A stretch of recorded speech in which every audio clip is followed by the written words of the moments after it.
Hello everyone, so welcome back to the channel. Welcome to the channel if you've not seen me before.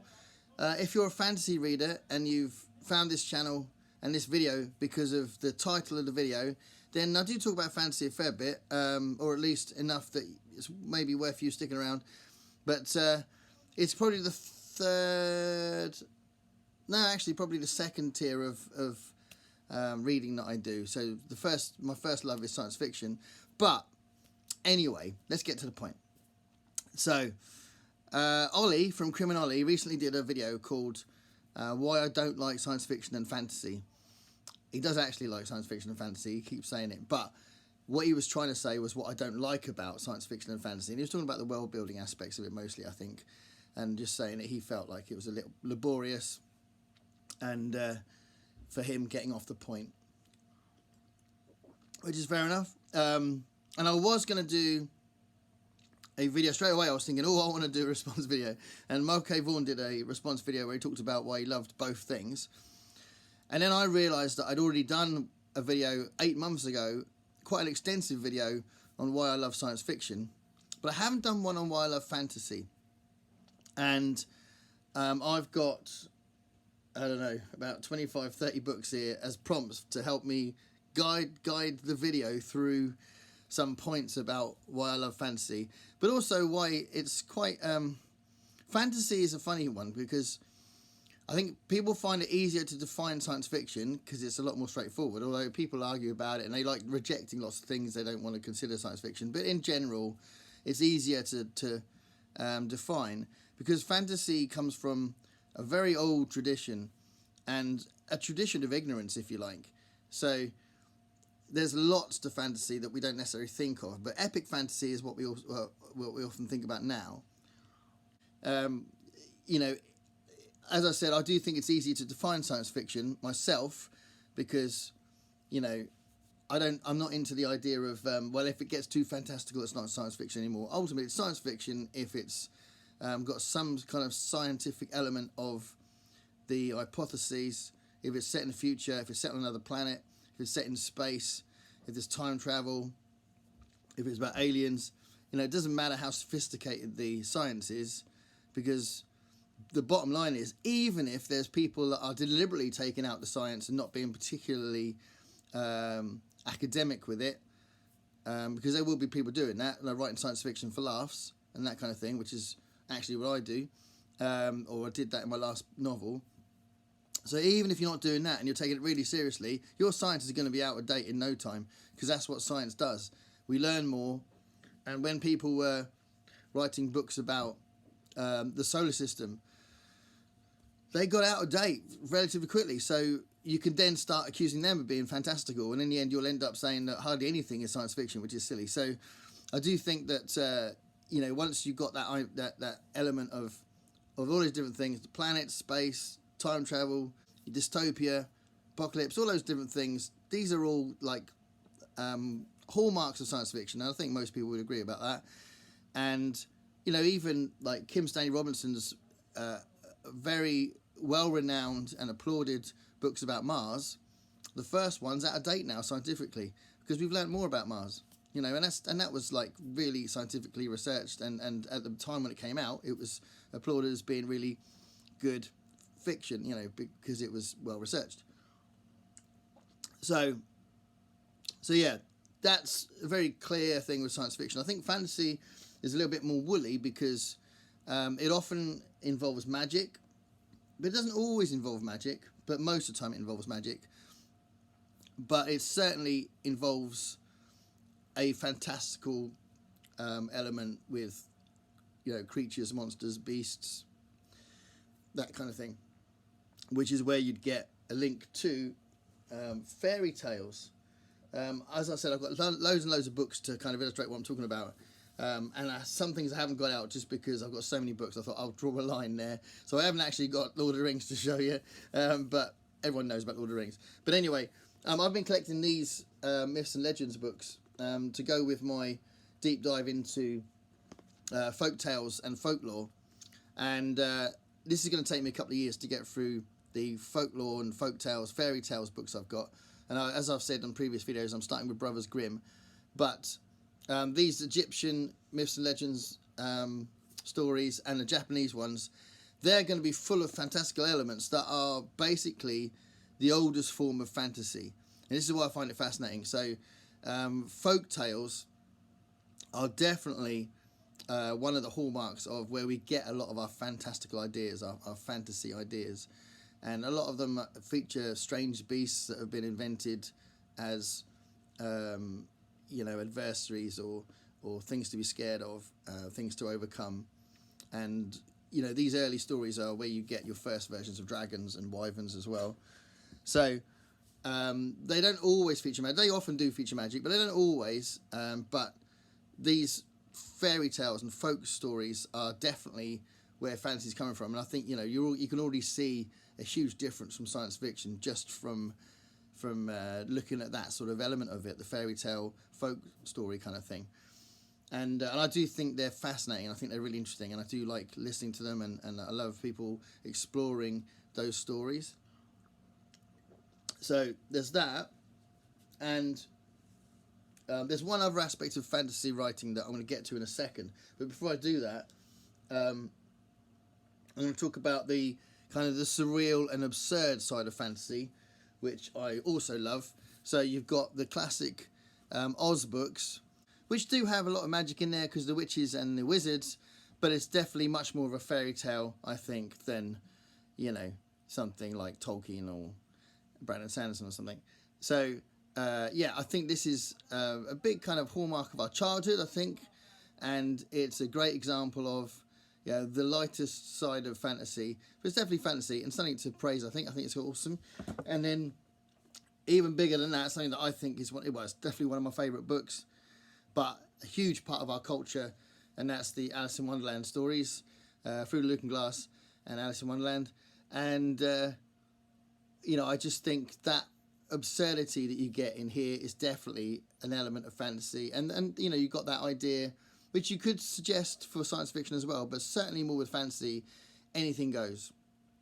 And I think that the world building in Alice in Wonderland is clearly quite it's probably spontaneous, and he was probably thinking up as he went along, I would have thought, but it's definitely quite deep and entrenched in that surrealism that you get in the book. So yeah, I love this book very much. This is obviously a combination of both books. I love these books very much, and I think what I love about them is the absurdity of it, and definitely the fantastical element of it. So they hit me when I was a kid, and I reread them recently, and they still have that magic to them. But before I move on to as we're talking about the aesthetics of it a little bit, I want to talk about Brian Froud. So Brian Froud is a really interesting artist. So he's someone that I've also grown up with because he did the designs for Dark Crystal and Labyrinth, and for me, Brian Froud's imagination fired up my imagination. So, I've said before on the channel that the Muppets definitely fired up my imagination, and I love them very much. I love anything to do with the Muppets. But when Jim Henson decided to do the Dark Crystal, wanted to do an entire world that was created from puppets, but not just puppets, but also from this sort of fantastical element, so a fantasy world that was completely new. It's a fantastic, ambitious film. It's a great idea, and you got Brian Froud to do the designs. And Brian Froud is such a fantastic illustrator. So what he did in those two films is another element of what I love about fantasy: the creature design that you get in fantasy. I love that. So you can talk about Brian Froud's designs, and you can extend that into the designs you might get for like role-playing games like D&D as well, because D&D is obviously set in a fantasy world. It's actually quite a specific world as well, because there's like a lore to it as well. But the designs you get for D&D is part of that history of fantasy illustration. So for me, Brian Froud is my favourite, and one that I wanted to talk about in this video. But there's tons of them. There's tons of great illustrators that have this lovely creature design that I absolutely love. So there are some people that specialise in dragons, and there's lots of images you might conjure in your head of the warrior and the barbarian, and wizards, that kind of stuff. But definitely for me, the goblins of Labyrinth and the way that Brian Froud draws, just I love it so much. So that was a really big deal for me when I was growing up, and it's always stayed with me. That's something that I've always loved, the actual creature design itself. So that's a big part of it. But going back to some of the other elements that we can link to fantasy, I think one of the big differences between science fiction and fantasy is, if you like, science fiction is a forward-thinking thing that looks at the future in general. Fantasy often looks at the past, in the sense that there's often the aesthetics are similar to historical fiction, and you can get something like the prequel to Game of Thrones, which is the House of the Dragon series, which, if you took dragons out, would just look like a historical epic, and I know that George R.R. Martin was heavily influenced by War of the Roses when he wrote Game of Thrones anyway, when he wrote the Song of Ice and Fire series. So there's that historical influence and huge kind of impetus to make him want to write it anyway. And if you think about what my love for Robin Hood, to me, I absolutely believe it does come from a truth. So I don't know how accurate it is, but there is a truth to the idea that I do think a nobleman would have been disillusioned with the system and decided to live in Sherwood Forest and rob from the rich and give to the poor. I think that's very possible. So I'm happy to believe that those stories came from that. But the specifics, I think, are probably pretty woolly. And even though there are certain things that because the Robin Hood stories originate from folk songs, so I think they could have added those elements, like Maid Marian and Friar Tuck and stuff like that. But I do think that there's a massive fantastical element to that. And I think my love of fantasy also comes from that element of historical wonder as well. So I can wonder at the stars, and I can wonder at the idea of lots of planets and what's out there, and that can get my love of science fiction. But I can wonder at the history as well. I can wonder about what it must have been like to live in those times, and if you're desperately poor and you can't feed yourself and you're going into the forest to try and poach a pheasant just to feed your family, and you're worried about the authorities seeing you and that kind of stuff, and then you've got somebody that's actually doing it for you and creeping around trying not to get caught by the nobleman, all that sort of stuff. I think that's amazing. So I do think there's a wonder to it, but it's a different kind of wonder. It's more of a historical wonder, and I think that's a lot of what fantasy taps into as well, like certainly epic fantasy anyway. So I do think that's true. And if you think about King Arthur, I can't believe there's a John Steinbeck book about King Arthur, but if you think about King Arthur and the Knights of the Round Table, that is more, I think that's more fantastical than Robin Hood. I don't think there's a lot of truth in the King Arthur story, but I find it really fascinating. And I do think, again, our love of Merlin and the actual sword itself, Excalibur, the idea of a rune sword and the idea of the life being in a sword, and the Lady of the Lake, all of these elements are fantastical. They're definitely elements of fantasy, but it's part of this sort of historical element to fantasy.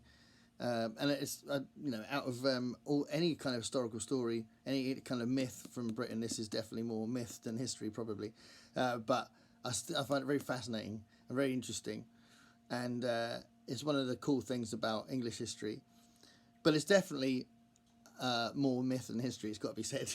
But that myth thing is really interesting, like I was saying about those Egyptian and Japanese myths. I remember seeing Sinbad and the Eye of the Tiger when I was a kid, absolutely loved it. Jason and the Argonauts, the skeleton fight. Hey, that's genius. The skeleton fight in Jason and the Argonauts. I love all that. So there is all that kind of element. But thinking about fiction, I'm going to talk a little bit about my sort of interactions with it as a kid. So I haven't actually got Lord of the Rings pulled down. I thought it was going to be quite easy access because I only just talked about...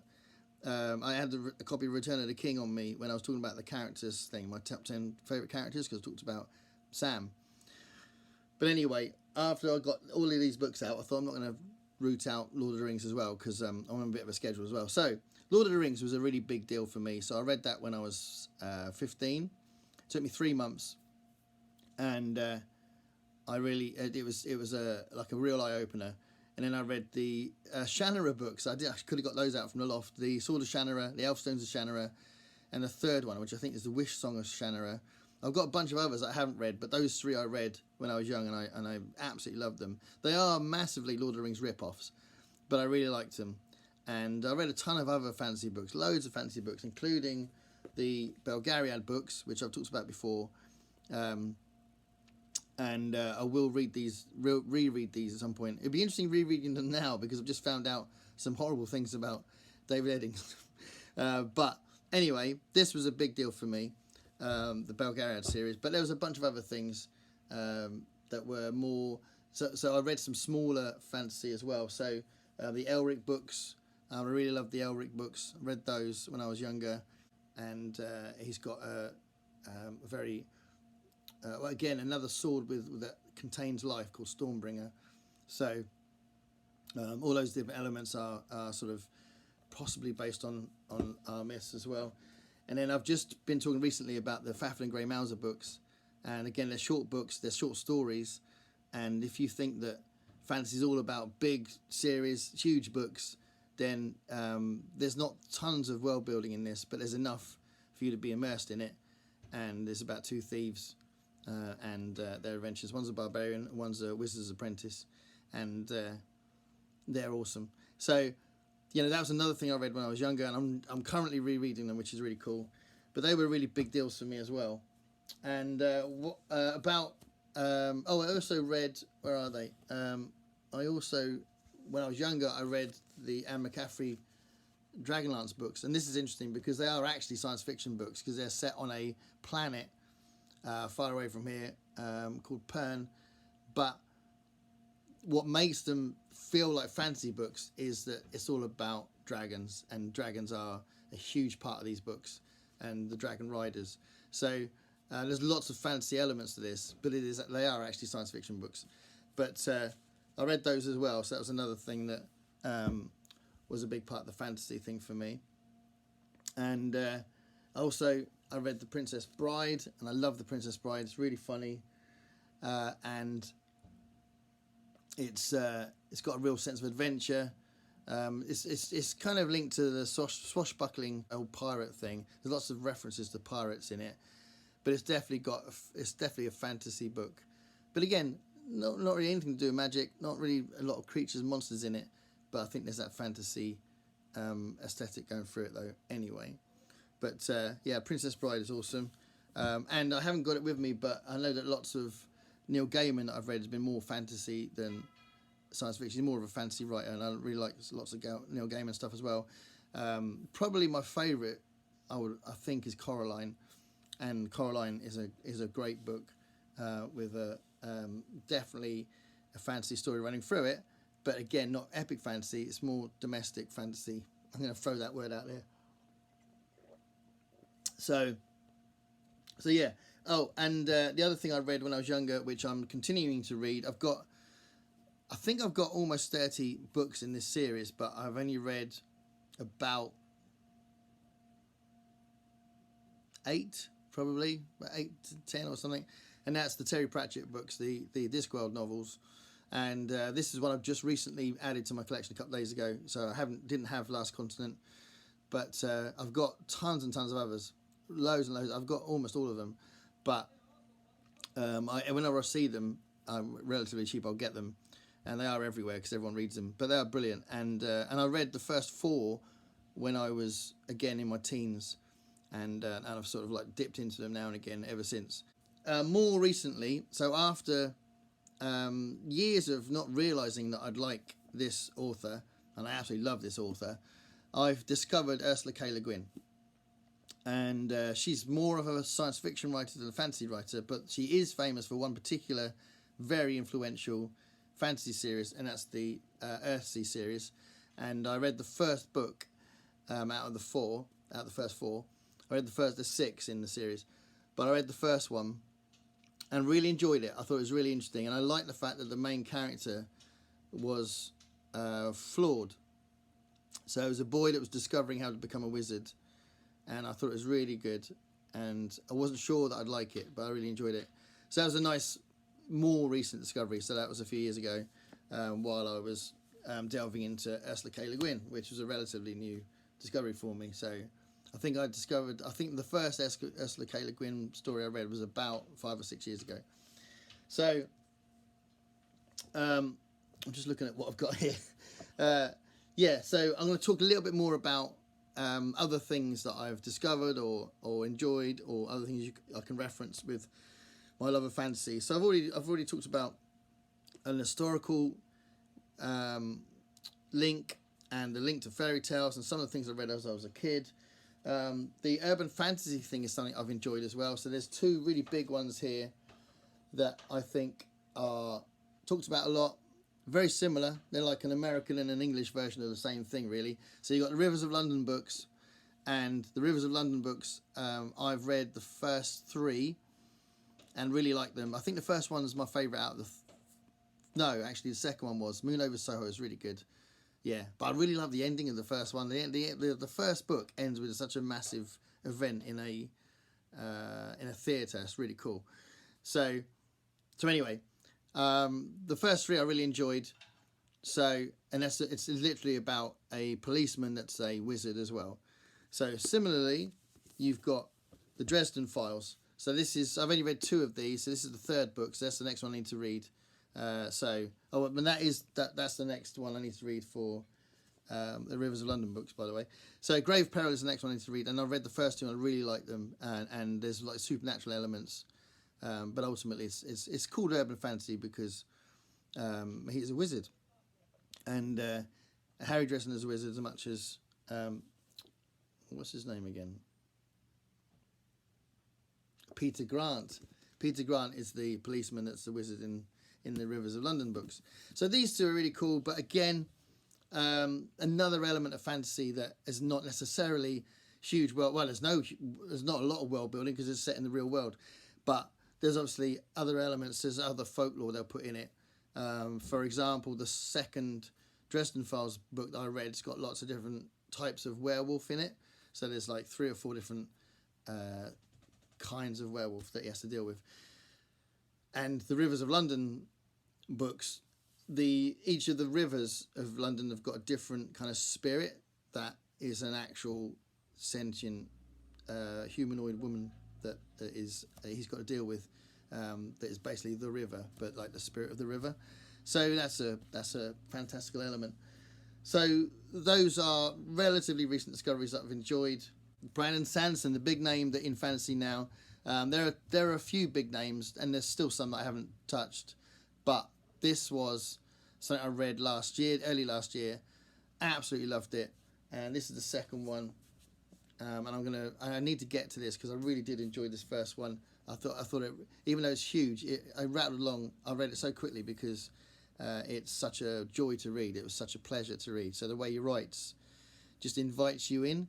Sometimes people write in a way that is so overly, they're trying to impress you all the time with their use of language that it's a bit like wading through treacle, whereas this is the opposite. It's not simplistic, so there's depth to it, but it's definitely written in a way that you can sail along really nicely and just enjoy the story and enjoy the characters, enjoy the dialogue, enjoy the big moments.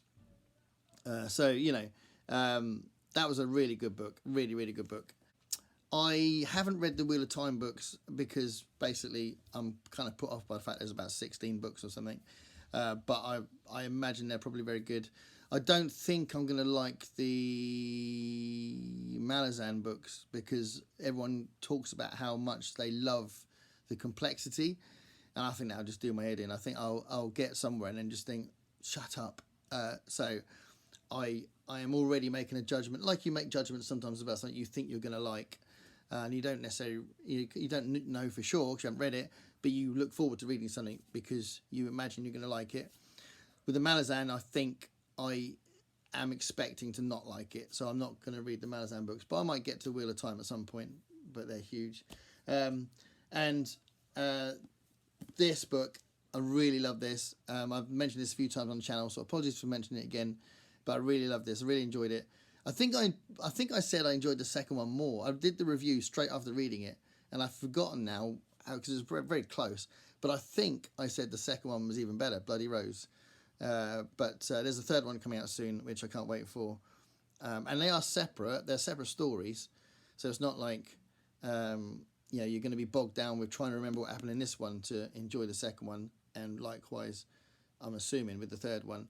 But certainly, they're again really fun books to read that don't kind of bury you in world building and an attempt to kind of create. I mean, ultimately, I think some fantasy authors look up to people like Tolkien and think, I want to build a world, I want to build a language, I want to do everything that Tolkien did, which was quite impressive when he did Lord of the Rings, because he created Elvish and he created Dwarvish and he created all these different songs, all these different races and the way they all interacted together, and a whole history that he created and kind of elaborated on in the Silmarillion and all that sort of stuff. He did all that, and I think that a lot of fantasy writers want to do that because they're impressed with what Tolkien did and thinks that would be something that would add to their fantasy world. So I do get it, but it's nice when you get books that are just telling a story, and it's a great story, great characters, and it often makes you laugh.